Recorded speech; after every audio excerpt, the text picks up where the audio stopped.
Can you all still see my screen? Okay, great. Yeah, I pretty think much. we can begin. Yeah. A very good morning and good afternoon to everyone joining us today from India, Europe, and even other different time zones. Thank you for being with us. Today, we are convening the EU-India dialogue on critical minerals with a specific focus on strengthening supply chain resilience through tactical cooperation. My name is Mehli Roy Chaudhary, and I will be setting the context for today's discussion before handing it over to our distinguished panel. The idea for this dialogue first emerged during our conversations with Mr. Akul Raizada, who is also here with us today, whom many of you know and have had the pleasure to work with. It was indeed his initiative, which I must credit, to convene this platform from how India and Europe can get together to reflect on how both the sides can deepen cooperation on critical minerals. I will quickly take you through our organization before delving deeper into the subject matter today. And since many of you are joining us today for the first time, I believe this would be quite useful for you as well. Chintan Research Foundation is an independent policy and research think tank. We were founded in 2024 and since then have been committed to advancing policy solutions through rigorous research and thought leadership. We have three centers with varied and intersectional focuses. Center for Climate Change and Energy Transition, which focuses on themes such as renewables, nuclear, critical minerals, natural gas, clean cooking, green hydrogen. Then we have Center for Economy and Trade, which explores macroeconomic policies, infrastructure growth, and the impact of digitalization on industries. Then we have Center for Geopolitics and Strategic Studies, which looks at multilateral organizations, regional developments, maritime security, and other emerging geopolitical issues. So together in tandem, CRF aims to undertake research with a particular focus and emphasis on the global south, and it must be in a just, equitable, and sustainable manner. In this regard, our work on critical minerals has spanned across examining India's import portfolio, identifying partners for value-led diversification, battery passport, and others. So continue these conversations parallelly, and findings from our research is what led us to today's dialogue. So to understand the urgency of this dialogue, we must first also recognize the shifting geoeconomic paradigm as the world enters a mineral intensive growth phase, which is driven by EVs, batteries, renewable energy, and others. So these clean energy technologies, they demand incredibly high material intensity. So by reducing our carbon dependency through these technologies, we are also parallelly and essentially increasing our mineral dependency, which form the fundamental bedrock of our energy security. And as we know, mineral demand, and as you've seen in the recent times as well, that mineral demand growth is not linear, rather, it is quite multiplicative. It compounds as technology scales and as supply chains get more narrow and restrictive. As a result, energy transition, it ends up becoming a massive material acquisition project. And as a direct result of that, the global conversation on critical minerals has rapidly evolved from an energy transition narrative into a very hard realist discussion centered on economic security, supply chain resilience, and geopolitical risk. So now we are no longer just talking about how best to save the climate, rather, we are talking about the power that lies beneath the surface, which embed the deep geopolitics of the clean energy transitions. So while the scramble for critical energy transition minerals has been ramped up in the recent times, and that too at a very unprecedented scale, other drivers are also compounding the scale of this challenge, such as manipulation of prices, rising fuel insecurity, industrial competition that we see rapidly across different geographies, and many others that have then created the situation where the challenge is no longer one of availability alone, but also of access, control, and resilience across the entire value chain. So, in response, countries are then at times left with certain options. Let's say two options, either look inwards or look outwards. For those geologically blessed countries, they have a different problem altogether, maybe a conversation for a different time. But for the rest, we are racing very fast to diversify. In fact, we frequently celebrate upstream diversification. Let's say we found lithium in South America or graphite in Africa and Sri Lanka. However, if those raw materials are immediately shipped to one dominant actor for refining, have we actually diversified remains the question. In today's world, then geology has also become a primary geopolitical lever, is something we believe. This also means that at times this kind of diversification on paper, on principle, can also be quite an illusion.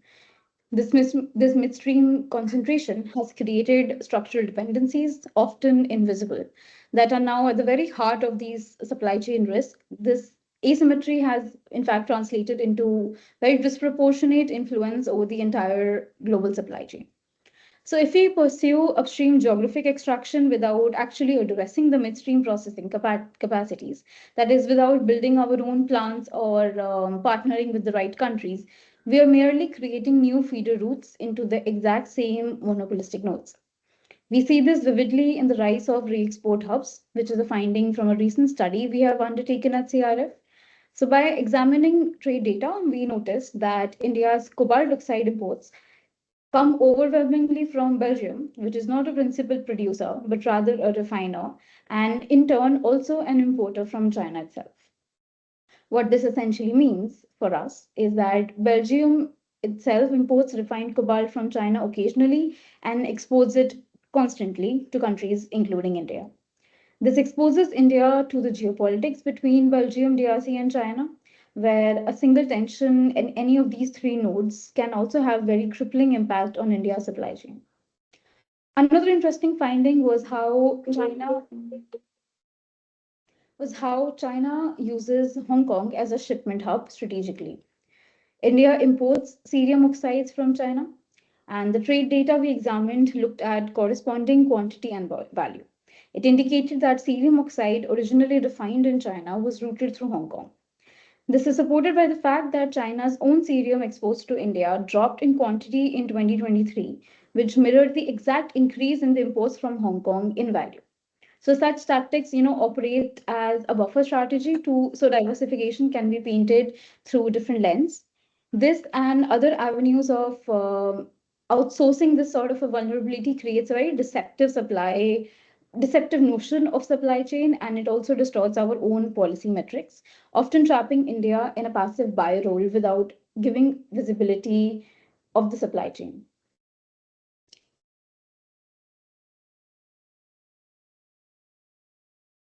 As I was saying, at CRF, we have also undertaken studies to quantify the import portfolio for some of these minerals for India, and the results have indeed been very alarming and astonishing at the same time. India currently faces 100% import reliance from lithium, cobalt, and nickel. Between 2022 and 24 alone, we witnessed a 920% surge in lithium imports from China, which was quite alarming, an 85% surge in graphite from China, and a 137% surge in nickel. So India does not yet have refining processing at scale to match the increasing demand, which keeps us tethered to the supply chains which are passing through, let's say, politically volatile or strategically contested nations. So, in light of a steadily growing domestic ecosystem and diversification, which is ultimately rooted through the same dominant players from whom we want to diversify, India then must continue to build partnerships with nations and regions, like the European Union, for instance, with whom it has historically shared good relations, and then can translate these relationships into tangible cooperation across the entire value chain, be it be exploration, processing, technology partnerships, and so on and so forth. Also, in light of the recent EU-India FTA, this relationship is already under great limelight for all the good reasons.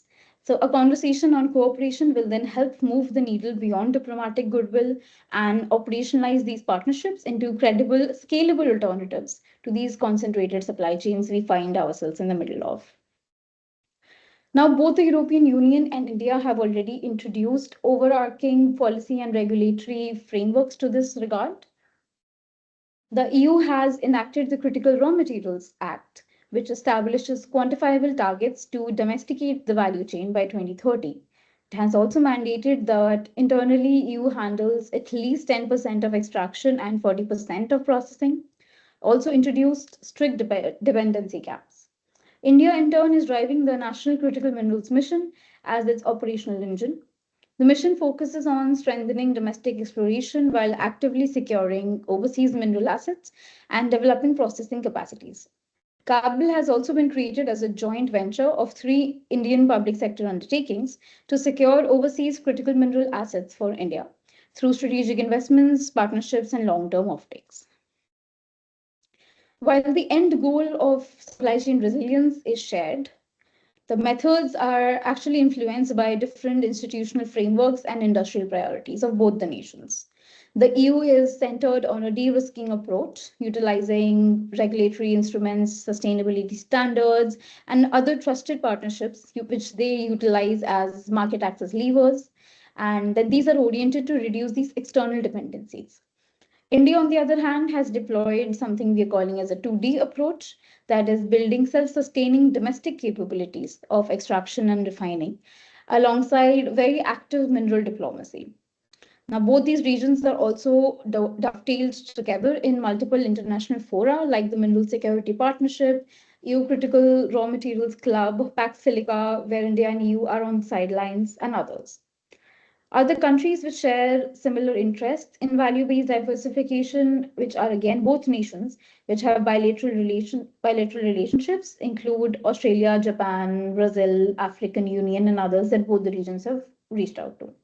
So, in light of these, today's dialogue then seeks to move beyond the rhetoric of cooperation and then identify how these distinct strategies can converge into concrete options amid the current geopolitical tensions that we see, that we have surrounded ourselves with. So, our experts will be commenting on not just these, but move beyond these as well, and reflecting that and identifying certain pathways for some of these areas. Resourcing and refining partnerships, where we will be moving beyond the broad discussions of resource access to address operational questions around value chain integration. Data transparency and strategic coordination, where we can explore how both sides can develop compatible data sharing systems and stockpile coordination. Investment and risk sharing mechanisms, where we can understand how to unlock investment potential and identifying friction points in the future. And together, these avenues will bring us to exploring commonalities, capabilities, and advantages, which makes EU and India a strategic partner to each other. To help us map out these exact pathways, we are joined by an exceptional panel today. Please join me in welcoming Dr. Joseph Dellatte from Institut Montaigne, Ms. Franziska Grüning from Transport and Environment, Dr. Rajesh Chadha from CCET, and Mr. Rahul Kanuganti from the Critical Minerals Association of India. Thank you for listening to me so patiently. I will now hand the floor over to our moderator for the discussion, Dr. Debajit Palit, Center Head, Center for Climate Change and Energy Transition at CRF. Over to you, sir. Thank you, Mary. Thank you for contextualizing the webinar. I think I don't have much to say about the contextualization. You have already done it beautifully. The way we have about our time to take forward the conversation. So what we do is that probably we'll try to have 2 or 3 rounds of discussion, and we'll also take some questions from the audience. Maybe the audience can write the questions in the chat box, and towards the end, we'll try to take up some of the relevant questions which can be answered by our speaker. So as Mehdi rightly mentioned, we have a very distinguished panel of experts. I am not an expert on critical mineral. I am also learning from Mehdi, the critical mineral sector. But one thing I can say, I've been working in the energy security space and renewable energy for many, many years now. And currently we can see what is happening in West Asia. I think it has become very critical for both EU and India as far as the energy security is concerned. We have been a large-scale user of liquid fuel, fossil fuel, and gas. Both Europe has also been using gas and liquid fuel. We both are trying to transition towards renewable energy, electric vehicle, and so on and so forth. And critical mineral is playing a big role in providing the energy security. Now, what mistake we may have done, or I won't say mistake, whatever limitation we may have with regard to the fossil fuel supply chain, I think it is very important for us to ensure that our new energy supply chain does not suffer from similar limitation. And again, the fossil fuel are concentrated in few regions of the world. Of course, solar and wind are extremely secular. We find it everywhere. But the device which is required to convert the resources into a useful form of energy also needs critical mineral. And that critical mineral is again concentrated only in few regions of the world. Unless we start exploring and them and at least try to find out whether they're available in other parts of the world or not. But currently, it is only uh, the entire value chain is with a few countries. And that's where I think both you and India shares a common limitation. Probably I will not call it a threat, but at least a common limitation. And that's where I think we'd like to get an answer from our experts on what could be the strategy that both you and India can co-develop, or at least working together, learning from the experiences of both these regions, where we can, should we work together? Should we take lessons from each other for cross learnings? Should we do something closely working with each other, or do it separately, but at the same time learning from each other? I think these are some of the, again, with the broad objective of creating a very robust supply chain and reducing our supply chain vulnerabilities. I think that's where this webinar is all about, and we hope to get some concrete answers and actionable recommendations which you can take up with the government in India, uh, as well as within the framework of India-EU cooperation, and see what, as a think tank, what can be done by us. So just wanted to set the, not the context of the sector, but the context of the particular discussion that we are going to have. So to start with, we'll put a same question to all of you, but would like to hear you from a different perspective. Uh, the question that I would like to pose to all of you is that, or in fact, before that, I think we would like to hear you about you and your organization. Uh, Very briefly, maybe you can use a slide, one slide, or maybe you are not using any slide. Both are fine. But very quickly about you and your organization, and what is that you are expecting from this webinar. So to start with, Dr. Joseph from France.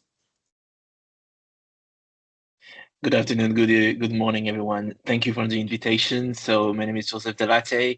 I'm heading the team working on climate and energy at Institut Montaigne in Paris, which is a public policy think tank, mostly focusing on economics. So we work a lot with the French government, of course, but also with the EU member states and EU Commission on different topics. And one of our field of expertise is clean technologies and decarbonization technologies in industries. We were very involved into the discussion around the Industry Accelerator Act, which is one of the main policy that was recently proposed at the EU level, complementing the Clean Industrial Deal, the Net Zero Industry Act, and the Critical Raw Material Act.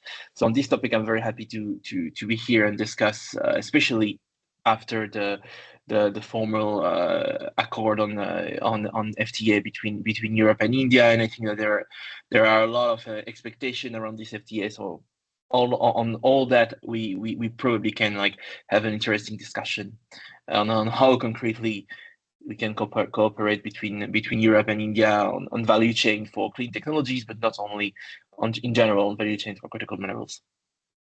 Great, thank you, Dr. Joseph. Franziska from TNE. Yes, hi everyone. I actually prepared a little slide that I would like to just share. I mean, just to quickly give an overview of my organization and also what we work on. I'm just trying to share my screen here. Can everybody see my screen? Yeah. Can you see it? Okay. One moment. I have too many tabs open now.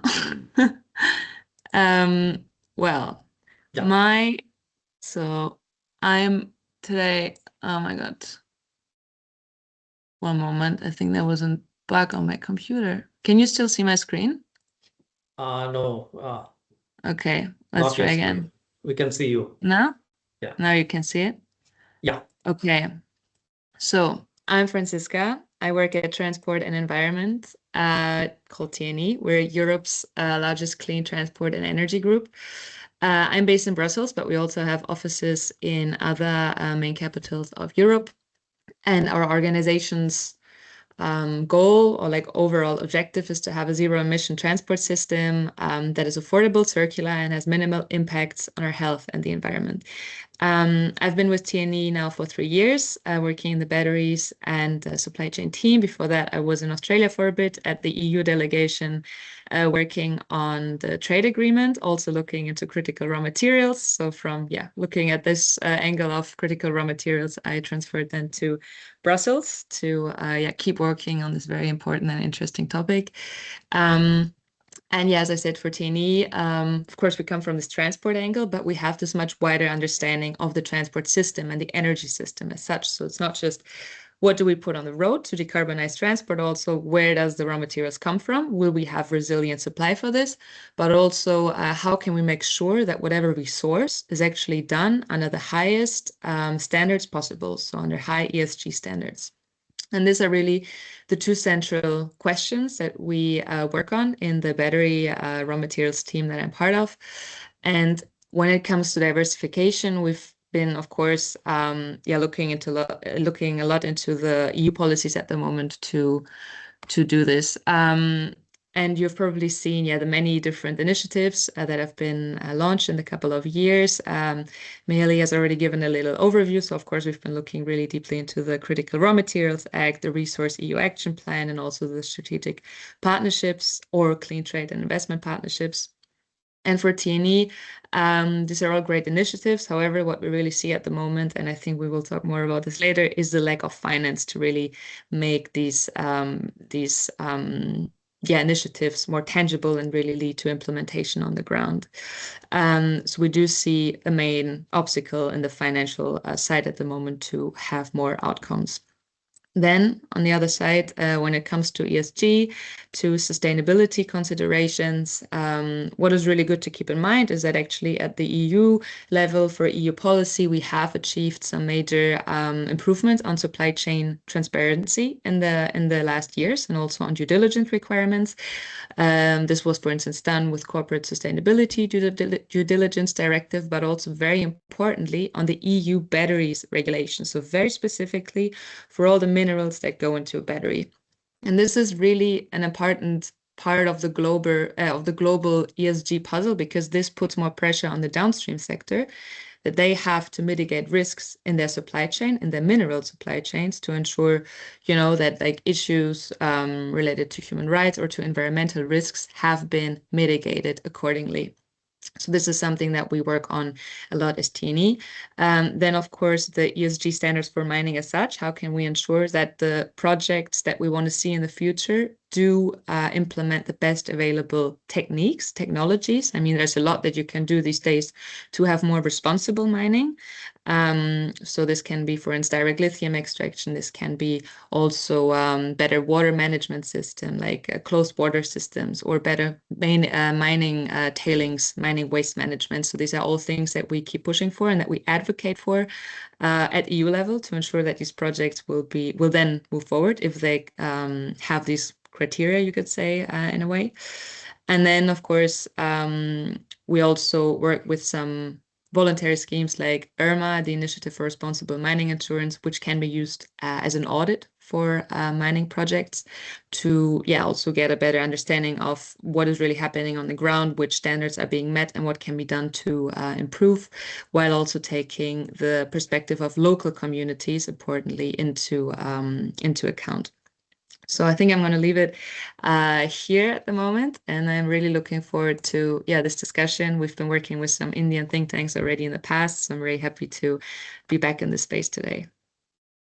Thank you. Dr. Rajesh Chadha from CCET, if you have initial comments.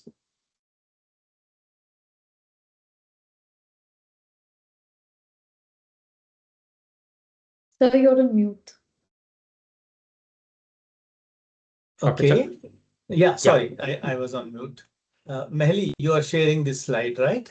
Yes, I've shared the screen. Yeah. Okay, I thought I was trying, but I could. So I am from the Center for Social and Economic Progress, formerly Brookings Institution India Center till 2020, started in 2012. And now we are Center for Social and Economic Progress. The interesting thing about our work is that during the COVID period, we started thinking about that value chains can get distracted. So from there, we started working on assessing the criticality of minerals for India in April 2023. And we are glad that the paper became very useful for India declaring its first list of 30 critical minerals. We have also been working on incentivizing non-fuel mineral exploration in India. I'll talk in detail later. Then we also have made projections of critical mineral needs uh, through our net zero journey that we have committed to. And critical mineral supply chains is another paper, copper and options for diversifying India's critical mineral supply chains. I just want to end, because I won't, there is some ongoing work on multiple aspects, particularly on responsible mining. So I want to end with, because I know there will be a long discussion later.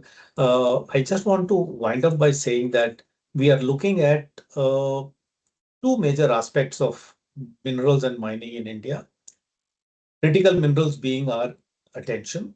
So the positive economics, because I come from an economics background, so positive economics, which means we should have the best of the best opportunities given to the miners and processors in India. But at the same time, normative economics says that we should be responsible. So responsible mining is equally important. We have done earlier papers on that. So both positive economics and normative economics, and we are very mindful of the end of the life cycles, because that would save us from some polluting technologies. So I think I'll stop here. We have a wide breadth of scholars with us who are working with me. There is Sivamani, Karthik Bansal, Tanima, Prahlad. So I stop here and then go back to the questions. Thank you, Dr. Chadha. May I request Rahul Kanuganti from the Critical Mineral Association share your initial thoughts? Certainly, I have a small presentation. I would like to make it very quick. All the eminent scholars and speakers have already spoken, so I have very much. I'll try to keep it very short. And I think fundamentally, what we're Please doing. try to have it within 3 minutes. What we're doing at Critical Mineral Association of India, we're bridging the gap between policy making, industry issues, as well as collaborating with academia to get all stakeholders together in resolving the complete, the 360 degrees of the challenges that the ecosystem is facing today. So we're not confined to a single issue or a issue within India, but at a very broader scope, also helping organizations in the ecosystem to collaborate with different countries as well. And personally, I'm working on decarbonization of industrial trucking. So what Franziska spoke about is very core to my heart. I do it day in and day out. So I think fundamentally, we all know we have been talking about critical minerals. It's a buzzword. And Debajit also spoke about what we should not be facing as far as critical mineral security is concerned, which is the renewable energy resources, which could get severely impacted if the war issue that continues, and if we are not thought long term. So I think I will try to sum it up in three streams across the value chain. One is we are talking about limited global asset ownership, subsequently working on the Indian assets. We are very early. We lack processing capabilities and refining capabilities. And fortunately, we have a huge demand with respect to new energy sources are concerned, and which are very much reliant. We are left with no option. So it's a alarming situation, and we have to move much faster. What we believe as far as this strengthening or the critical mineral cooperation between EU and India is concerned, I think the unprecedented biggest risk that we see is India has demand intent, but we lack refining and infrastructure capabilities. This is based on the work that we have done over the past 3 years. We don't have risk capital for the early stage projects. We have discussed about this earlier as well at various events, and very limited technology access. And what we need is we need a faster adoption with respect to having the technology access. With respect to capital, we need to have offtake projects. We should be more open to JVs and also build circular economy. More and lastly, I think where this platform can actually help when you're organizing platforms like bringing together stakeholders from different organizations is to collaborate on transport technology, supply chain development, investment platforms, and also the learnings that we have with respect to ESG practices that Europe has already undertaken. Last one, I think, while we discuss various during the Q&A session and various other things go on, we already forced the mother of all deals. Prime Minister spoke about it. The chairperson of the European Commission spoke about it. Now it's time for action. We have had a lot of dialogues and a lot of research has happened here. It is all about execution. So I think we all should now start working on execution than just reforming and working on putting a lot of these strategies. This is where I would like to submit myself, and looking forward to this wonderful session. Thank you. Thank you so much, Rahul. I think we have the presence of Mr. Mohammad Sadiq, who is the director of the National Critical Mineral Mission. So we definitely would like to take advantage of his presence and hear him if he's still there. Yes. Hi, am I Yeah, audible? so sir, it would be great to hear your thoughts on what India is doing as far as critical mineral supply chain vulnerability, addressing the critical mineral supply chain vulnerability is concerned, both in terms of international partnership and also domestic exploration. Everybody would love to hear your thoughts. And Okay, just before Mr. Sadiq shares his thoughts, I think I would request all participants, in case you have any questions or anything, please do write in the question answer chat box, not in the chat box, but in the question answer box, so that we can pass on them to the respective speakers as and when they start speaking. Hi, I hope I am audible. Yeah, absolutely. Yeah, so good afternoon and good morning, everyone. First of all, I'm sorry that I could not join on time. I missed your presentation. Maybe I could catch up a bit what you were speaking.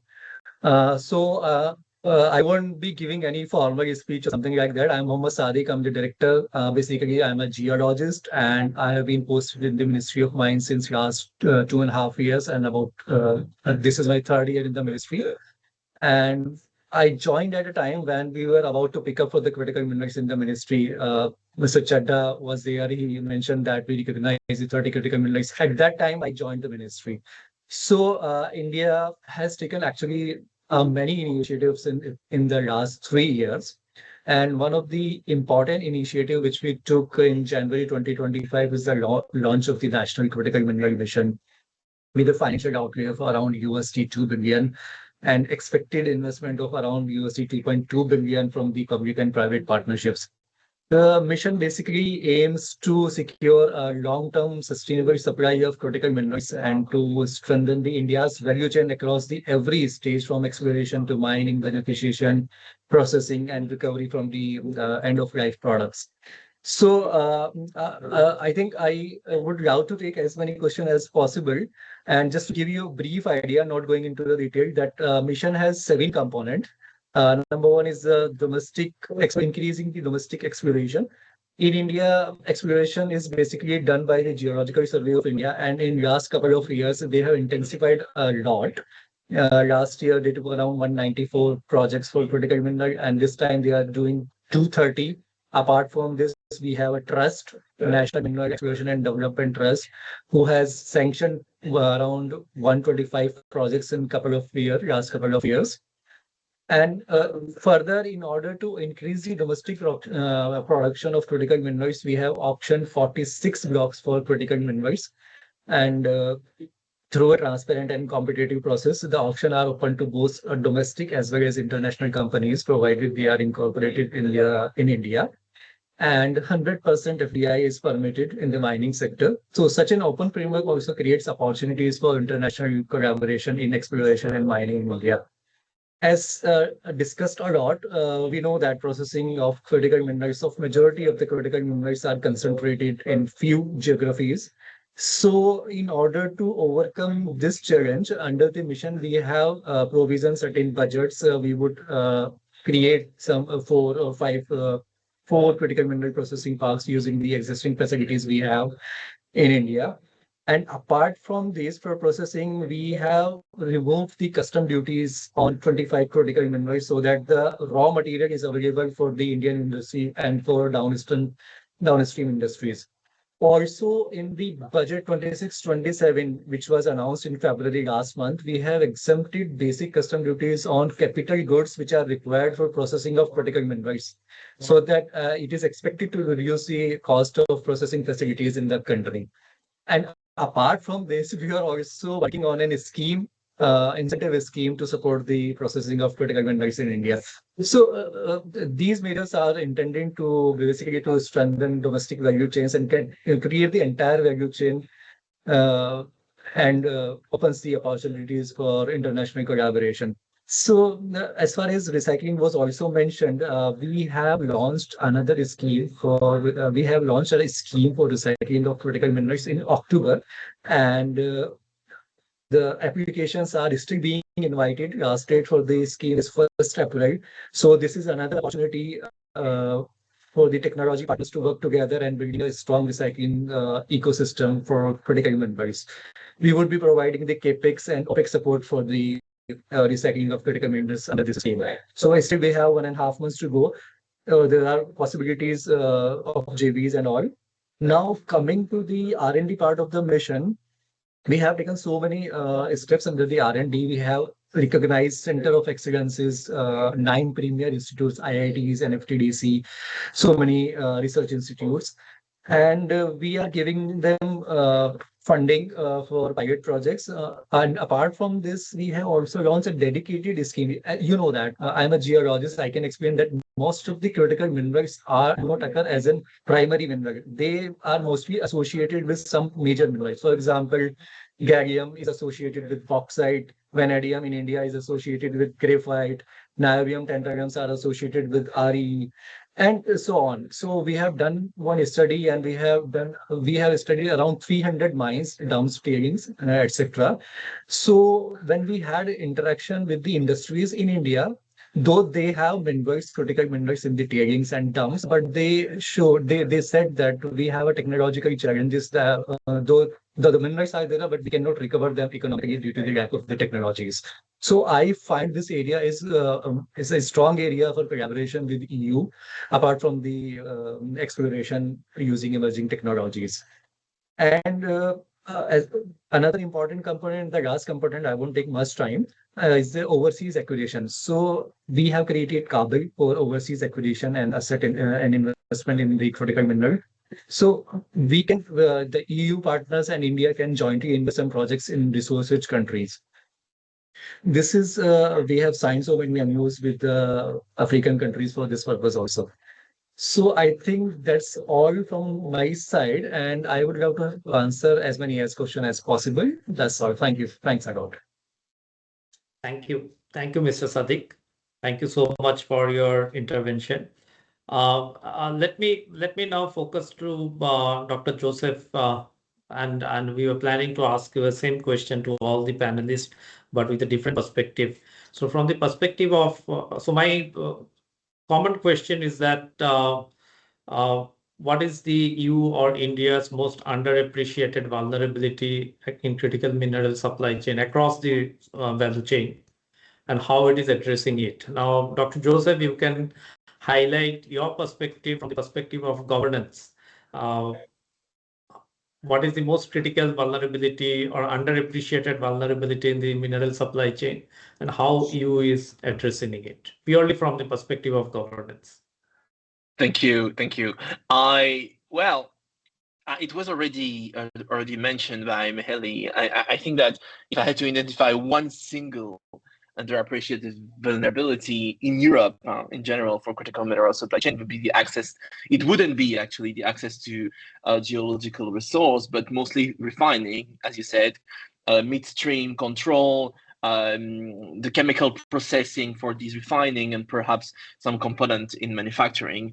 This is exactly where the Chinese super concentration happens, because if you look at across many critical minerals, well, Europe dependency is not primarily in mining. Actually, mining is like spread around the world for most of the minerals, except for some of them. Like if you look at the rare earth situation, I mean, it's true that there are some concentration in China, but in practice, the processing is extremely concentrated in China. I'm very, very interested to actually look at your numbers from the transshipment from Belgium.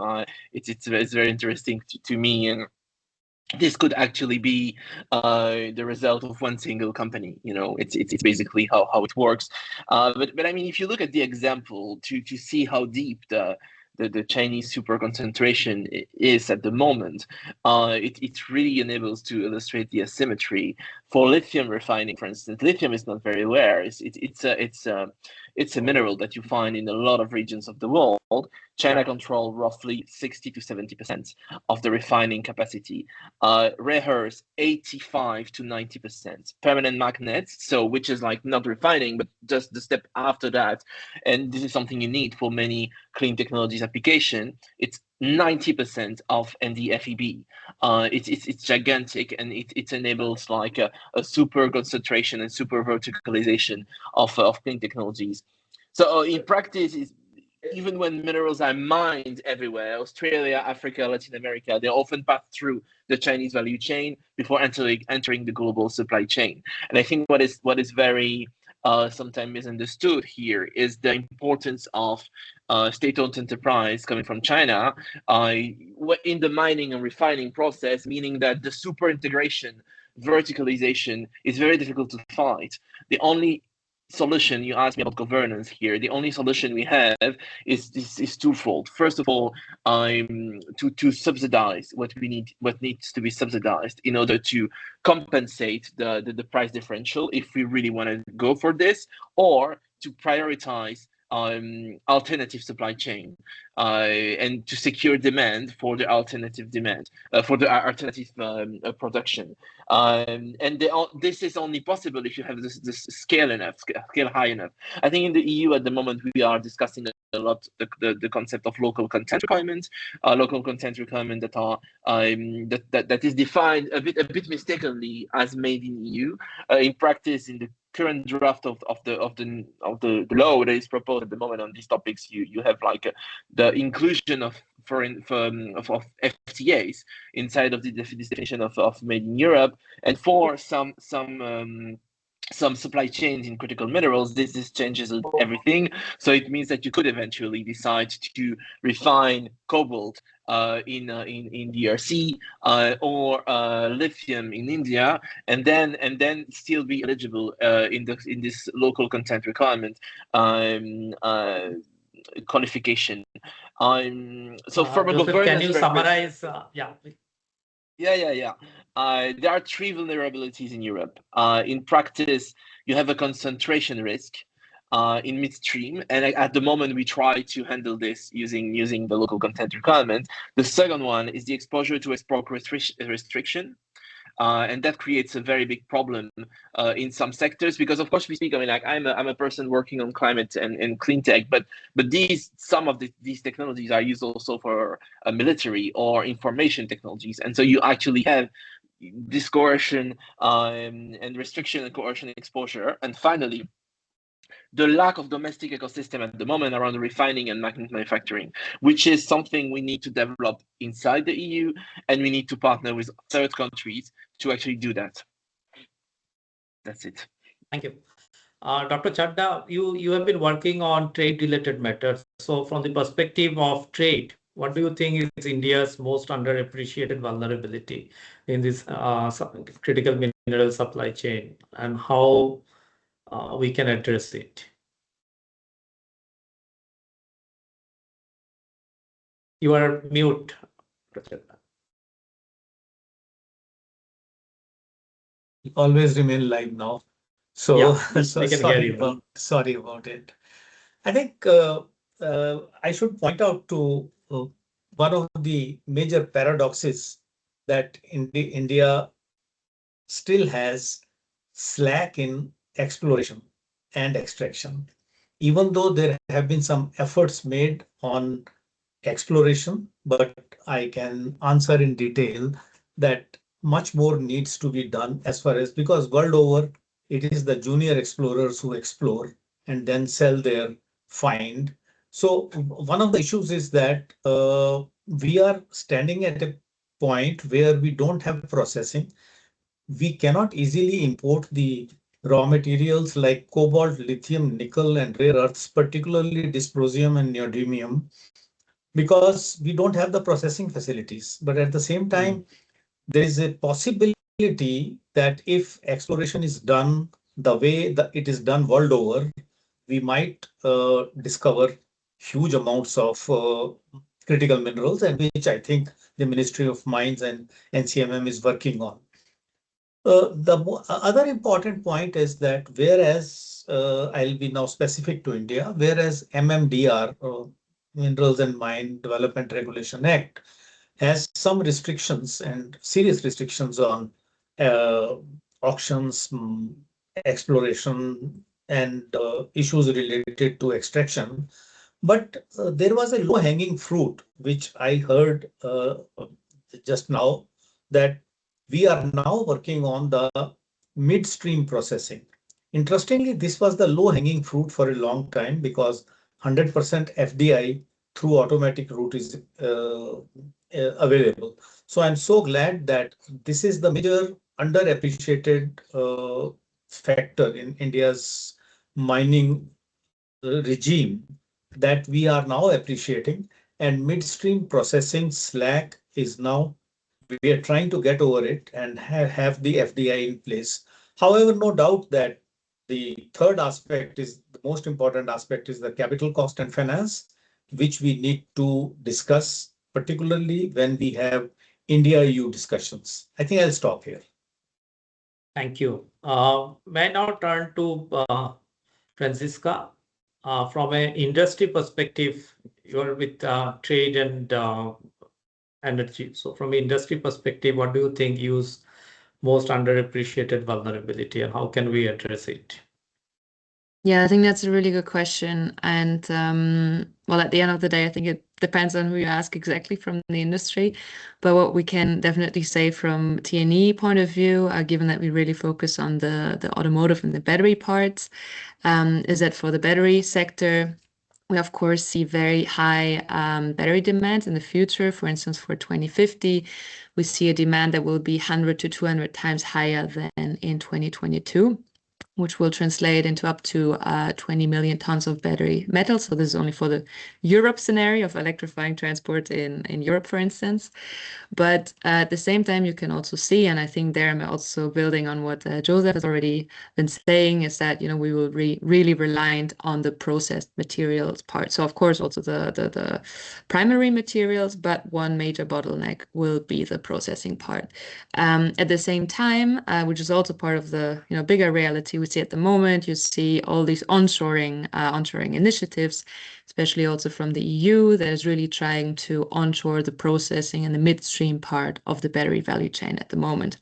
However, CNE, we've also been looking at the numbers for the refined materials, and here we actually also see that depending on the metal, you will always be reliant on foreign imports between 30 and 60%. So for instance, while we have maybe better chances to refine more lithium in Europe at the moment to current projections, I mean, still a lot of things can still change. For nickel, we will, for instance, be really reliant on refined nickel in the future, because a local demand for refined nickel can only be met to around 35% for the end use in batteries. And then also for cobalt or manganese, we will also be really reliant. So only speaking for the battery sector now, for instance. Now, as I already said, the EU is trying to onshore a lot of these processing projects. But what we really see at the moment is the lack of proper project implementation, because many of these projects that have been announced, for instance, under the Critical Raw Materials Act, are still in early changes, are still pending final investment decisions.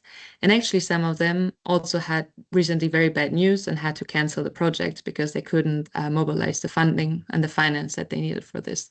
And of course, if you look at the global scale, you see that for some minerals, the global market is currently oversaturated. The prices are low, and that especially supporting more responsible projects that will also require more money, that will use the most modern technologies, becomes even more difficult because you just have to mobilize more money. So as I already mentioned, the CRMA has identified several strategic projects, and many of them are on processing. So we are speaking currently of 23 processing projects within the EU, but also 4 processing projects outside the EU, for instance, in New Caledonia, in Zambia, or in Brazil. Now, one recent news that we've heard on the processing projects here in Europe, which I would like to share today, maybe to illustrate a bit better the realities that we currently see, is that the Viridian lithium project in France has announced that it's going to be cancelled last week, and this was really also part of the missing finance piece of the broader CRM puzzle that the EU has today. So we are still lacking this CRM fund, and whatever has been announced in other funds is often already earmarked for other clean tech projects, like the Innovation Fund, for instance. But we also do not have the right funds to really help with development CapEx or OpEx expenditures up to the final investment decision stage. So here we are really seeing some major lacks at the moment. And also ultimately, if the EU is not stepping in with some funding, this also does not give the right incentives to the private sector to then invest more into these projects, and also just demonstrates basically the risk aversiveness that you currently see from many private equity investors. So I think maybe one other part, because of the Resource EU Action Plan that was launched in December last year, which also again promised to accelerate these projects. Again, the lacking piece that we didn't see in here was also better access to funding. You do see a lot of announcements of up to 3 billion euros to support these projects, but actually, if you look more closely, a lot of the money earmarked for this project has already been spent. These funds have been out for a couple of years now. So we're also not looking at real CapEx, OpEx support. And also something really to keep in mind is that many EU funds are really innovative, like focused on innovation. So if you want to be eligible, you have to kind of have an outstanding project instead of just supplying what you're promising to supply. So it's really a bit of a logic that is throwing Europe further behind. So maybe looking at some solutions for EU and also India on this, maybe also looking at the global scale a bit more, is really how EU and India can become co-partners to strategically invest into these projects. As TNE, we are, for instance, calling on the EU to take direct equity in projects to just show that these projects are important to further attract investments. So I think this is where also India can really can explore more collaboration with the EU on this. And then, of course, also going a bit more into the offtake part to ensure offtake from these projects. So we do see the raw material center being developed in the EU at the moment. This is still pretty much in the air of how it will look like exactly. It may look a bit more like JOGMEC, the Japanese institution.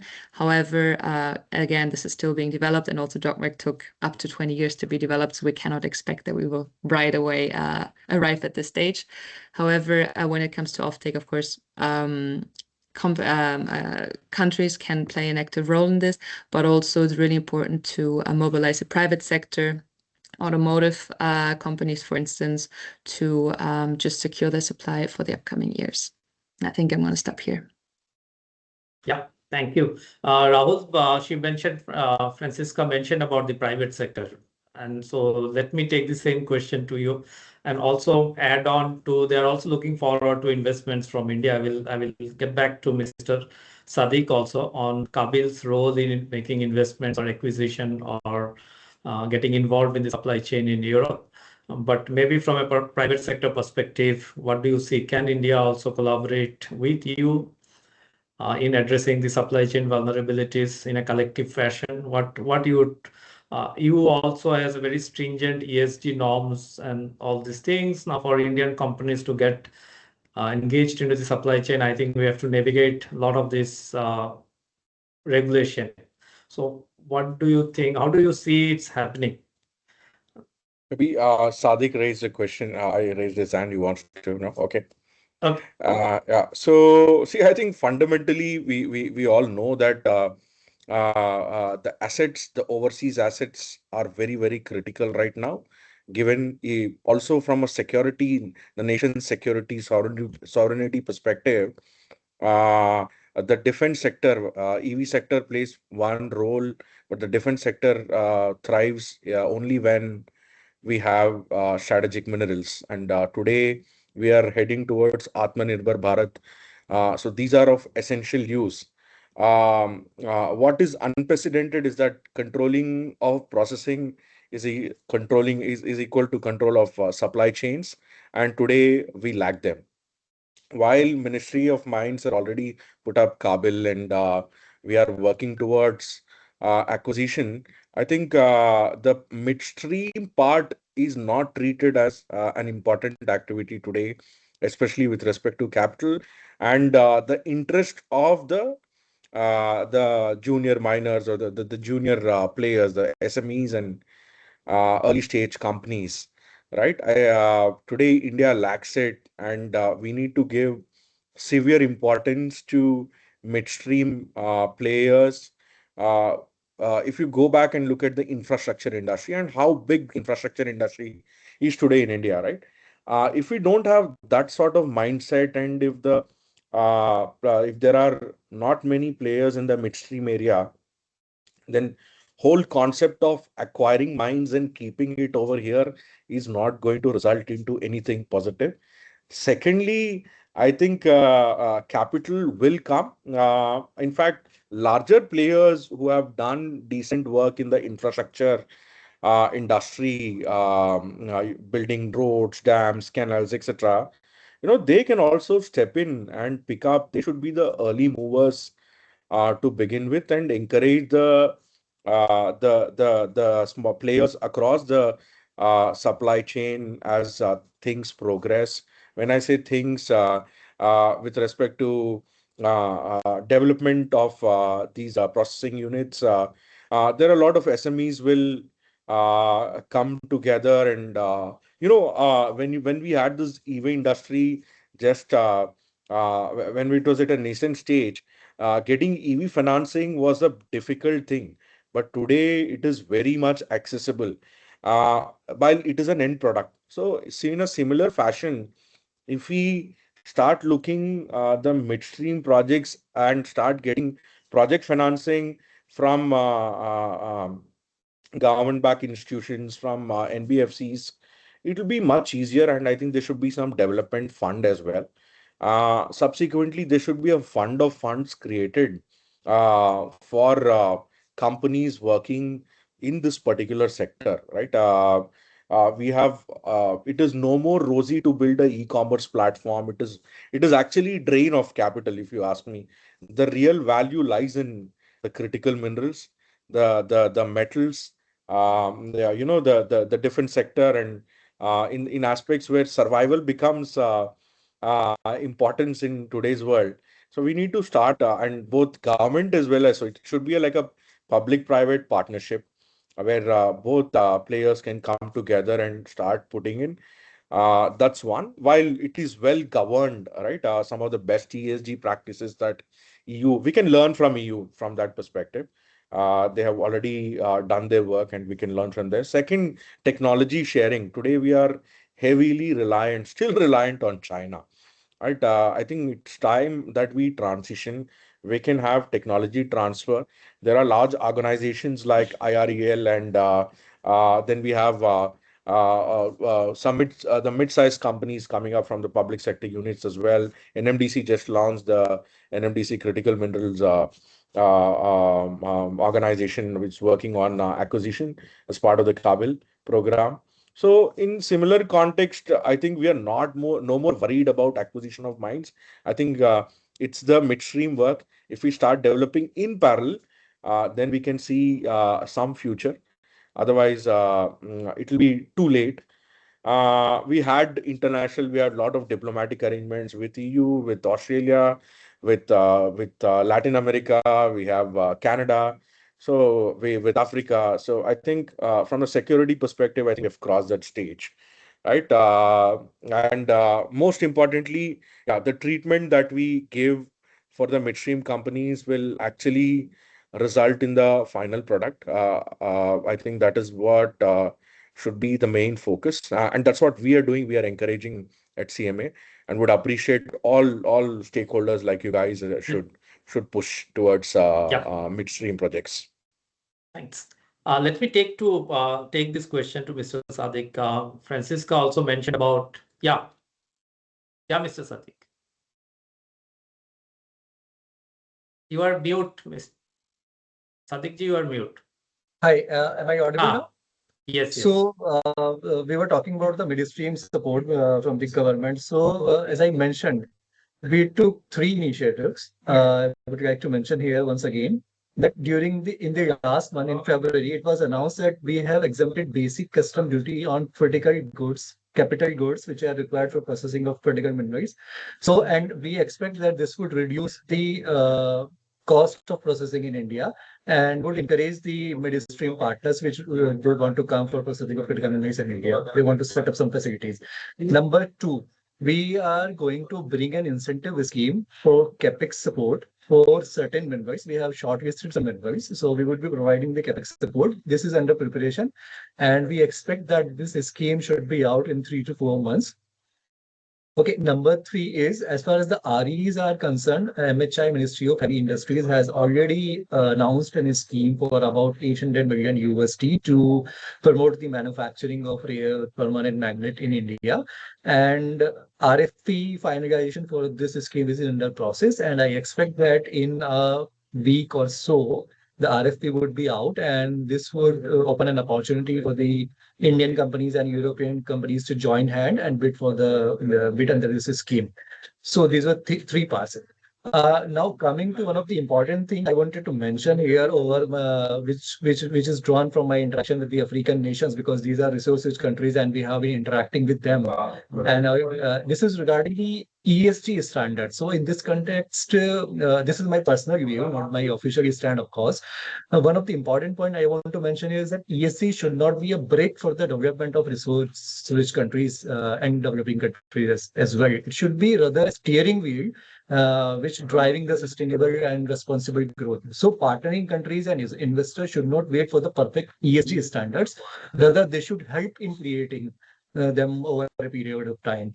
This is the only way we can secure, we can make the supply chain resilient and working with the African countries. So this is all from my side. I'm happy to take another question. Just a quick follow-up question, Mr. Sadiq, and there are some questions to you in the chat box also, particularly about the Kabil, which is, we all know, very actively working in acquisition of assets in different countries. But One problem that is coming up is about Kabil's inability to raise capital. I don't know whether the government has allowed that or not.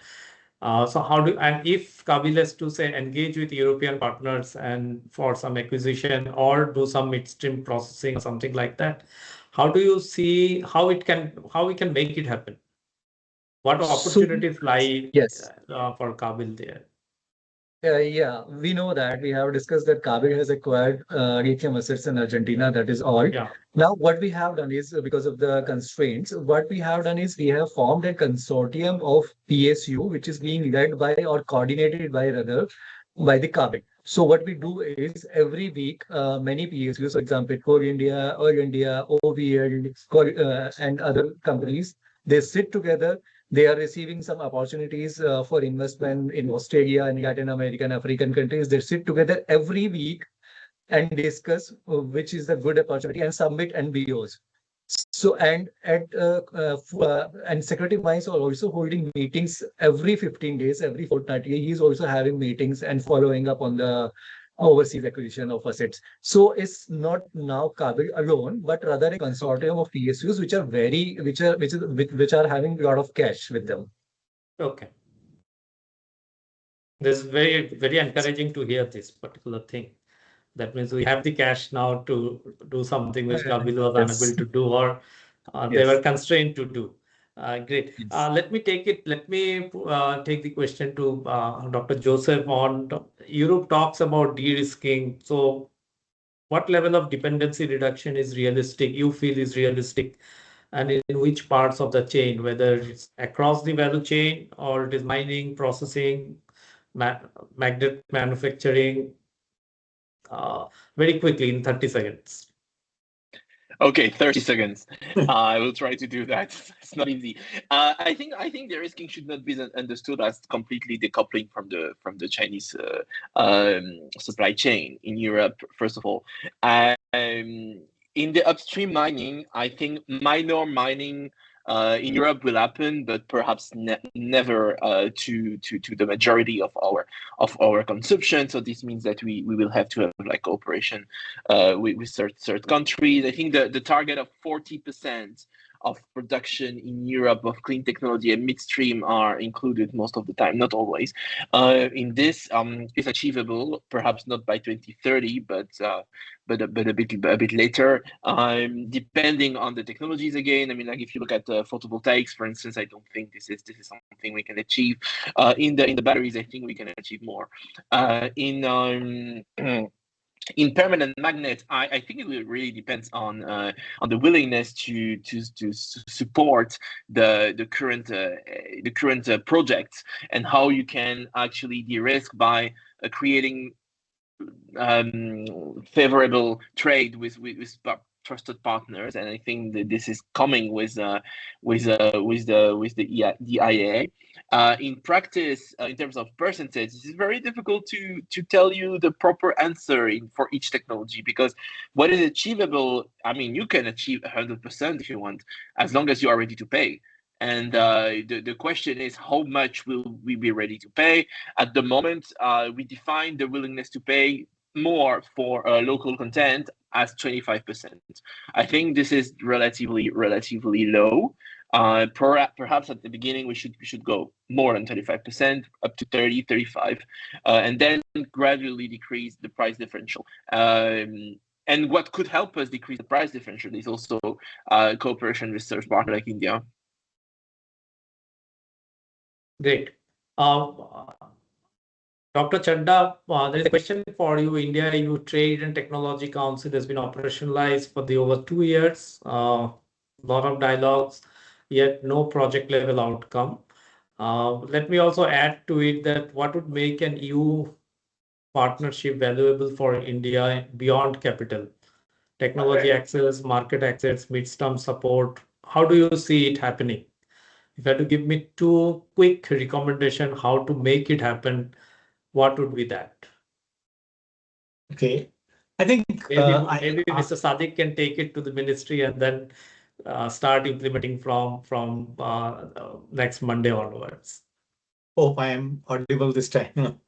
Yeah. Yeah. I think one of the important things that one should know is that EU is now has very good capacity as far as some of the critical minerals are concerned. I think this should be in the discussion today. Hafnium, even though it's not for clean energy technology, but it is for nuclear reactors, aerospace. It is hafnium, selenium, copper, cobalt. They are all important critical minerals, and some of you may know, but others may not, that France is 50% of the world's processing of hafnium is done in France. Selenium, second, EU is second only to China at 22%, Germany, Belgium, Poland. Copper, 11% in EU, second only to China. So these are some important mentions that I thought I should bring to the table, that EU is not unknown to cobalt, for example, 17% in Finland and Belgium. So there has been a lot of capacity as far as processing is concerned, if not lithium or other clean energy elements. So coming to your question, that is the EU-India partnership. The issues are important. One of the most desirable components is geographical diversification. Since now I'm coming to green technology, critical minerals, which I had mentioned earlier. Both the regions depend almost 100% on many of the critical minerals, including lithium, nickel, rare earths, particularly dysprosium and neodymium.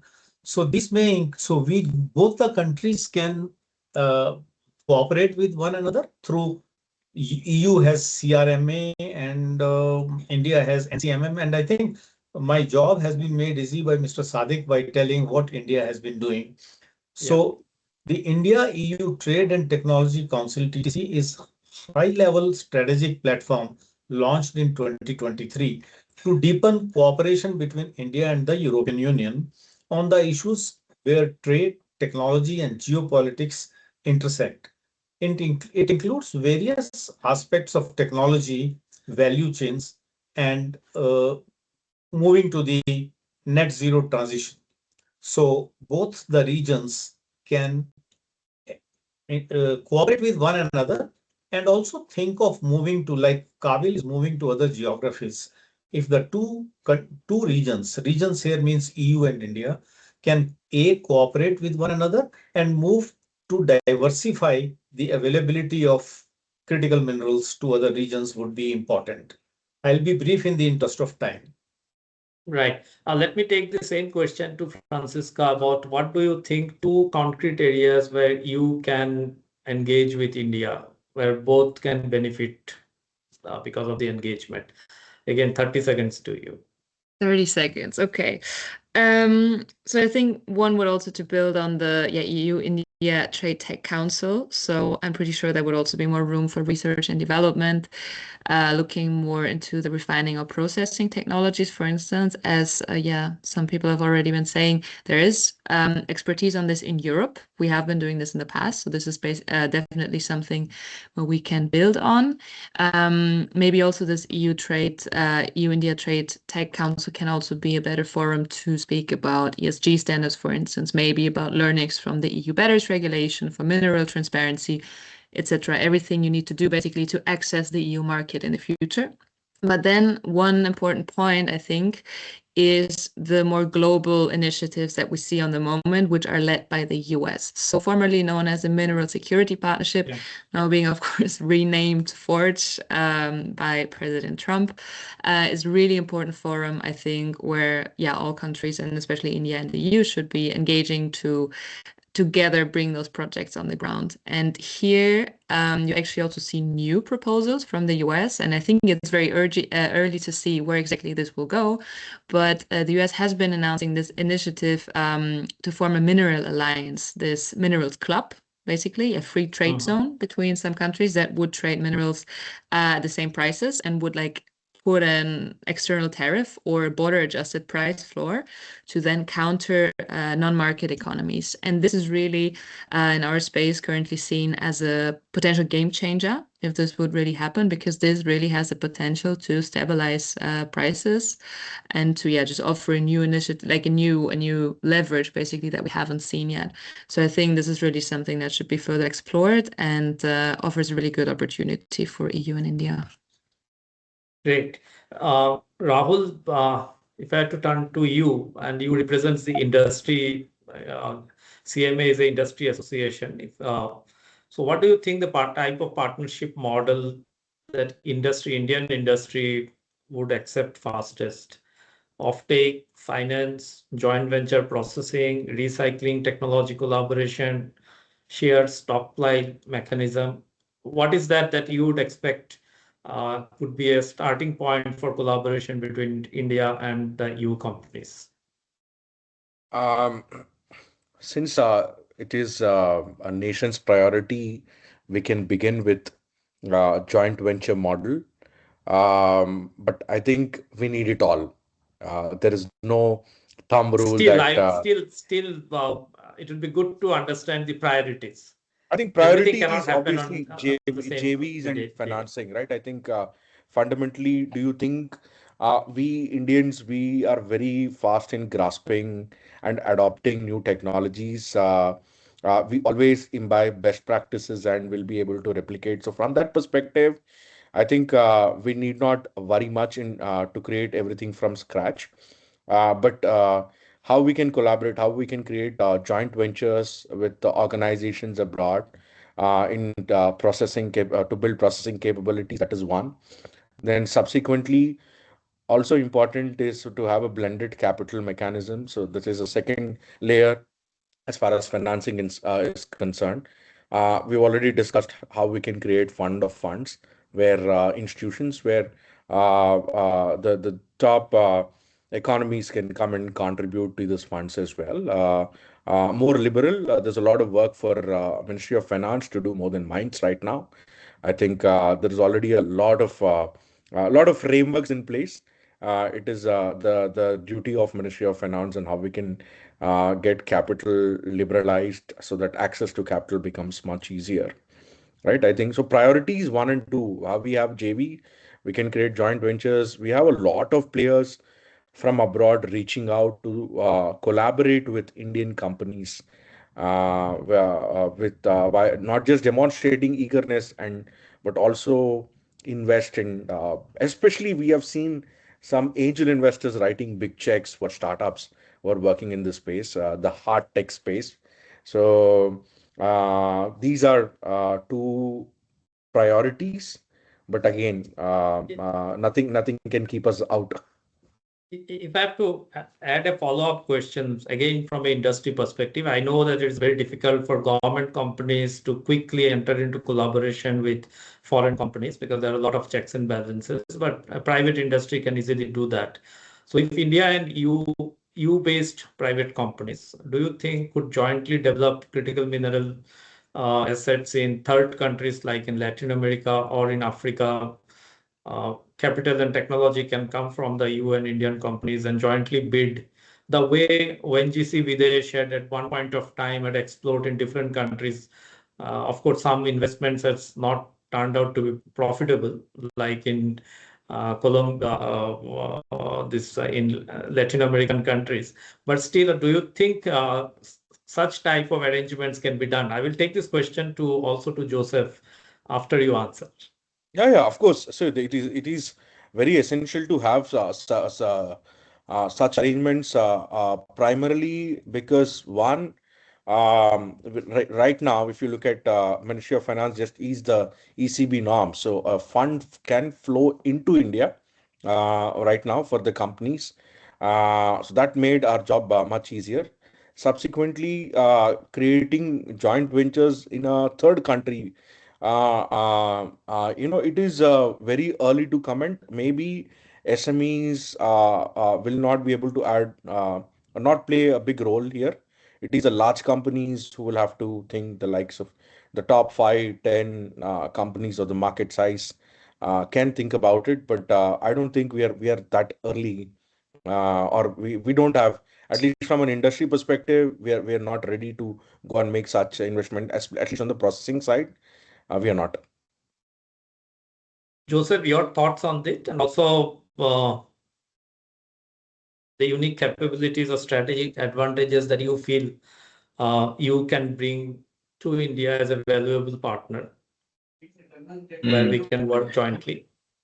Well, I think Franziska said a lot on the capacity. Indeed, if you look at the project here in France between Jokmek and a French company on refining rare earths, I mean it was grown out of nothing, because in the past there was rare earth manufacturing in the Atlantic coast of France.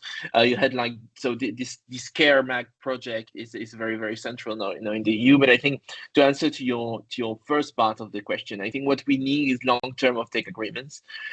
Industrial buyers, so battery producers, automakers, chip manufacturers, that would commit to purchase 10 to 20 years, providing revenue certainty to the project that we could have between an Indian company and a European company, for instance. Finally, you also need public guarantee and political risk insurance in case there is a problem, so some political coverage. And thirdly, perhaps in many cases, downstream companies directly invest into upstream and midstream projects. So if you look at the structure of the FTA between Europe and India, you have interest from big firms in Europe, automotive firms, for instance, to have like a growing market in India, so they could co-invest into this kind of project in a joint venture between a European and an Indian company, for instance. And I think that would be a very bankable and profitable for both sides project. Great. We have only 5 minutes left, so 1 minute each before we conclude. To our speakers, Dr. Chadha, biggest friction in partnering with external markets today: pricing, standards, financing, permitting. If we are to partner with you, what constraints you see which we may have to navigate and make it easier deal? Yes. I'll take actually just 1 minute because the time is running out. There were listening to Mr. Sadiq and Rahul is there. I had 3 thoughts to quickly share in 30 seconds. EU can support India and joint venture in imported lithium brine concentrate transformation into battery grade lithium chemicals. B, rare earth processing and magnet supply chains, because that is what Mr. Sadiq said, that we are looking for permanent magnets. And 3, critical mineral recycling and urban mining to support further or to increase in scale what Loam and Atiro are already doing. Coming to the friction point, the single biggest friction, there can be multiple, but I think there is one friction that I see has been discussed: financing and assured offtake agreements. Unless there are assured offtake agreements, like many other countries have done, I'll not go into details, but these are tightly linked to pricing uncertainty and technology gaps. Hence, financing tends to be the binding constraint that prevents projects from moving forward. Other issues are equally important for that matter: technology transfer, standards, ESG. But I think I will put financing and assured offtake agreements as one of the points of friction, if not friction, but a point that does not let us proceed further. Thank you. Thank you. Franziska, 1 minute for you on Really? non-negotiable condition, or what the EU feels is the limit when designing cooperation with any third country. Yeah. In this So case, really particularly short. India, what is so that we know what it is, and Mr. Sadiq can take it home to see that yes, we can develop a cooperation. Yeah, I think I would really develop on what has been said already. So one central part is, of course, the offtake and the financing. However, I think what the financing is really closely interlinked with, and also something that we do hear from the Commission side sometimes, is that how can you ensure this long-term vision and this long-term pathway of cooperation? How can you ensure that there will not be any export restrictions in the future? Of course, you can also have, some provisions on that in FTAs. Now, we currently don't have that in the EU FTA with India. However, there's other mechanisms maybe to do so. But it's more a general question that the EU really has at the moment. Like, even if we, don't have export restrictions right now, how can we ensure that if we invest hundreds of millions of euros into another country, that we will get the resources at the end of the day? So I think to build trust in the sector and to find agreements that are workable for both parties, while also ensuring value addition in the resource-rich countries through cheaper domestic prices, for instance. I think this will be really key to find the common ground here. Great. I think we have 2 minutes left. I will give 1 minute to Mr. Sadiq to share his last thoughts, if anything. Yes, actually, I have mentioned it already, but I would like to stress once again that we have launched this REPM, the Permanent Magnet Manufacturing Scheme, and apparently in a week or two, the request for proposal will be online. And I request EU companies and Indian companies to keep a close eye on this scheme. And we would be giving CapEx support as well as the OpEx support. So that's all from my side. Thank you. Thank you so much. Thank you to all the speakers for the wonderful interventions. I think we have a lot of things on our table now to put up a paper which can be useful for both the Indian government and also to the EU and see whether we can play the role of, we can trigger the collaboration in this field. So CRF would be very happy to do that. Let me take it to Mehdi to close the event in case you have any closing remarks or summarize the closing points. Thank you, sir. Nothing specific, because you've already done that so brilliantly. Just, my deepest gratitude to Mr. Sadiq, who could make it to this discussion. Thank you, sir, for telling us about what the NCMM has done, for what Kabil has done, and for the REPM as well. It has definitely helped us understand where India's strategies have gone into securing certain overseas assets as well as what is more needed. And it also provided a very great baseline for the discussions that followed. To our distinguished panelists, Dr. Joseph, Ms. Franziska, Dr. Chadha, and Mr. Rahul, thank you so much for your very rigorous examination of these different thematic points that we had laid out. And I believe the discussion also went beyond it. And it did go beyond the idea of just having a conversation about cooperation, but we did end up identifying these hard-lined evidences of where mutual cooperation can actually take place. And thank you for that. And also thank you, Dr. Debajit Palit, for navigating these complex convergences and frictions, so to say, between India and EU, and showing it to us so brilliantly. So a huge thanks to our attendees. Thanks to you. And I think the real thanks to all our panelists, and particularly Mr. Sadiq, could be when we prepare a policy brief or something, a paper on that and share it with them, because that will remain as the very good input for policy making. Thank you, everybody. Thank you.